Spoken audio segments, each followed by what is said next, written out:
Smart people, dare to be different. Then when I landed, your faith disappointed you. I was told on a plane, in fact, before we even landed, I was told on a plane about some people that have been arrested at the Mongolia airport and has been killed. Some people that have been jailed, and a lot of people in prison at that time in Mongolia who were preaching the gospel against the laws of the land. And I had 250 pieces of Bible that I was carrying. That was dangerous, so close. Now my name is on it. Lawrence Tetteh was on it. I was supposed to be taking it on Friday and then return on Sunday. Now when I landed at the airport, I went through immigration. That was no problem at all. I needed to go and take my luggage. Now when I got towards my luggage, almost all the custom people were there because the way it has been wrapped, it was not just a baggage. Then I met this gypsy guy who came to the luggage area. And he greeted me in Ghanaian language. Tetteh. You thought that was strange. Now, gypsy, how can a gypsy greet me like that? Bema is saying, say, Efo leke, nyebro leke. I mean, almost every Ghanaian language I spoke, he greeted me and made a conversation to that effect. So I decided to also relax with him. And then he asked me in Ghana language, oh, mini, okay, Bible kumbabona, they've arrested some people and things. He told me things that had happened. And so he knows the people at immigration and customs, so he can help me. Normally, I don't like giving my passport out to people. Well, they watch my age, so you are this young, you are this, and then people, so I keep it. And plus, at that time, if your passport gets missing, where are you going to get it? Yeah. So we guarded, those of us who lived abroad guarded, because a lot of people were stealing passport and changing names and changing pictures and things. So you want to hold on to your passport because that is your only form of identity. But I trusted him and I gave him my passport. And he took my luggage and I followed. So I followed him. We went through the customs. Nobody said anything. People were waving at him. I was waving at people. We went through the channel. He took me to the train station and he put me on the train to where I was going. I gave him the address and everything, directed me everything. Now, when I sat in the train, I realized I didn't ask his name. He asked my name, but I didn't ask his name. And I didn't take his address. How can I be that ungrateful? I should have written to him at least to say thank you to him, because 250 pieces of Bible is a lot. It's a whole pack. So I went, and when I got to the place that I was supposed to be delivering it, it was a little Christian fellowship. A little girl of about 11 years old, who was a daughter of the pastor, started prophesying. He said, my son Lawrence Tetteh, I gave my angel charge over you. And I gave my angels the responsibility to take your Bible through. Did you not wonder how you could meet a gypsy in Mongolia to speak all the languages you spoke? And that was the time I realized that, oh, I've just had an angelic encounter. Oh. My eyes were blind. For some reason, God didn't make me notice at all. If I had noticed that the guy that you'd have grabbed I would have taken everything off. In fact, what Jacob did, I would have done more than that, because at that time I had unanswered questions. I was going through my own challenges. Of course, I'd come from a poor background. I was believing God for a breakthrough. We'll get there. And I did not know that the man that took me through was an angel. But that's how God took me through. And some of these encounters I can never forget. Even though in my foolishness I went beyond the bar, God saw me through. And that is where I developed this song. I need no other argument. That's why you love it so much. I need it because I was between life and death. Now I've had certain angelic encounters that I can only be thankful to God. Another one was in England. Now I was traveling with Barbara, and our son David, he has just been born. He was just about 2 years old. And we're going to preach in Prestatyn. Prestatyn is North Wales. Yes. We got lost and we were redirected to go through a back door from Scotland through Wales into North Wales.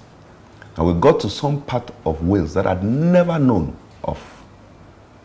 It was gravel, it was on tar road like we have in Africa. It was a thick forest. In fact, the only things you see is every now and then you see a deer or some game or live animal cross. Or every now and then you see a hunter or a farmer or a truck that is passing, but it was virtually dead. But the sad thing was that halfway through the journey, through that back door, through the woods and the forest and the entire road, our fuel got finished. Woo! Our mobile phone went off. It was out of coverage areas. Barbara's phone was not working. My phone was not working. And David was with you? David was jumping in the car. He was excited because of the rough road. He was rammed. He was happy. He was just jumping. Yeah, little baby. And Barbara started crying that since she was born, she has never slept in the car before, because it was quite obvious that we're going to be sleeping in the car. And then I said, oh, she didn't worry, I've slept in cars before. If you sleep in the car, you don't die. But I was only driving. I was believing God. God, do something. We're praying. We drove for over an hour with an empty car. And the sad thing was that after 5 p.m., it became 6 p.m. And it has become very dark. There were no lights in the woods. The only light we had was the light of our car that we're driving. Now we finally got, when it was about 6:15 or almost 7 o'clock thereabout, it has become a little bit shady and dark. We came to a crossroad with 3 men, 2 men and a lady on a bike parked at the crossroad. They were the first human beings we came into contact with. So we stopped and we told them we're going to Prestatyn, we're going to the Elim Pentecostal conference. I was one of the facilitators and we're lost. And they said, oh, we're a long way off. We needed to go to some place and branch to some place before we hit the motorway and then we get to that place. But then our fuel too was finished. So we asked them that, how can we get fuel? And the lady said, we shouldn't worry.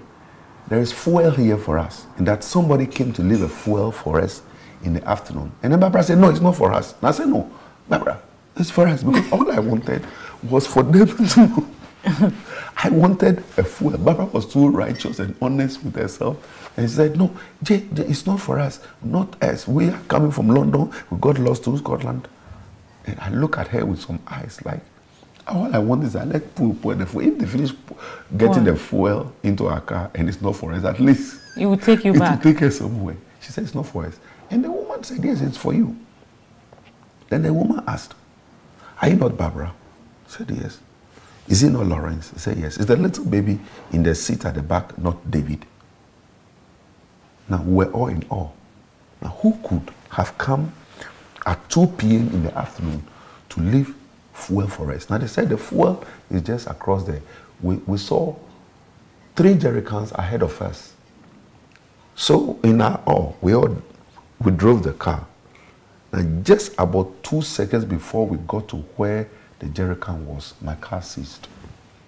Petrol has finally finished. The car could not move again. And so lastly, these are the few things that God did amongst the many other things that never would I forget, and nobody can take it from me. I keep saying that it doesn't matter our background. People can have their opinions about us and their conclusion about us, but God doesn't judge us because of somebody's opinion about you. Oh, yes. God will not judge that I agree with you. because of anybody's, and anybody at all can think of what they think. People have the right to their own opinions. Oh, yes. But God will not judge me because of somebody's opinion about me. Who is that person anyway? Yes. But these experiences, nobody can take from me. So what happened? We got closer to the jerrycan and my car ceased. It means if we had not met them 5 minutes earlier, we would have been stuck. Now they took 2 gentlemen, they followed, they led us with the bike. It's like just living from a house here to the school across. And the car ceased. So they brought the jerrycans and poured the petrol into our car and our tank was full. We asked to pay, they said no, it has been taken care of already. Who? We don't know. Where the person come from, we don't know. What is the person's name, they can't tell. And they said we should go. Now, when we moved the car and we're going, Barbara said, "Nene, you can't do that. You can't leave without coming back to say thank you to these people. So let's go back, take their details, their address, just like it happened in Mongolia. So we can write to them and properly appreciate them for what they have done."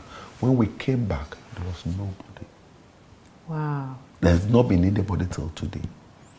Now, it was whilst we were in pre-starting that just like it happened in Mongolia, another word of prophecy came, that it was God that sent angelic beings to rescue us.